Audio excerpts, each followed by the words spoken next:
Traveling the plains of the Dakotas, eastern Montana, Wyoming, and Colorado, seeing the enormous mountains that rise up, or standing on the summit of some of the highest places in the United States, I have often dreamed of adventure, the intrigue, the beauty, the challenge, and as the journals of Lewis and Clark put it, the rewards of our ambitions.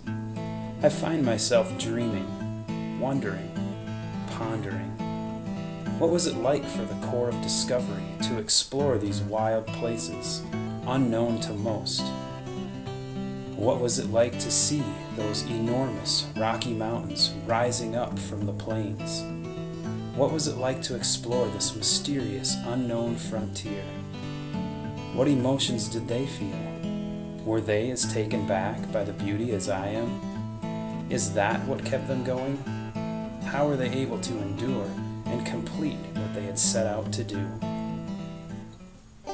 Called by Thomas Jefferson to explore and document the new land purchased from the French, Lewis and Clark left St. Louis on May 14, 1804. The journey ahead of them was tremendous. They knew very little of what to expect, but had specific instructions to document and map their journey all the way to the Pacific Ocean. The Corps of Discovery's journey would last approximately 863 days and would cover over 7,000 miles. Their journey was filled with adventure, danger, beauty, and reward. On my journey of discovery, it was the mountains that captured my heart, and that is where I find myself now, wondering how Lewis and Clark did it. At a distance, the mountains are so intriguing. Because they are there, I want to climb them. I want to see what the world looks like from the top. As Meriwether Lewis journaled, the distant view gave hope.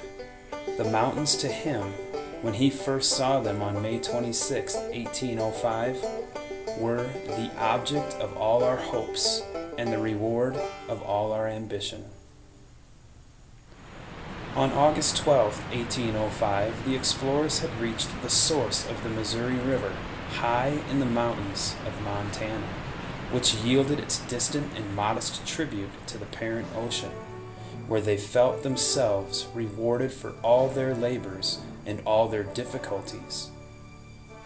They must have felt a sense of accomplishment at this point in their journey, but also knew, when they arrived at the top of the ridge, that their labors and difficulties were not over as they looked to the west and saw more high mountains partially covered with snow.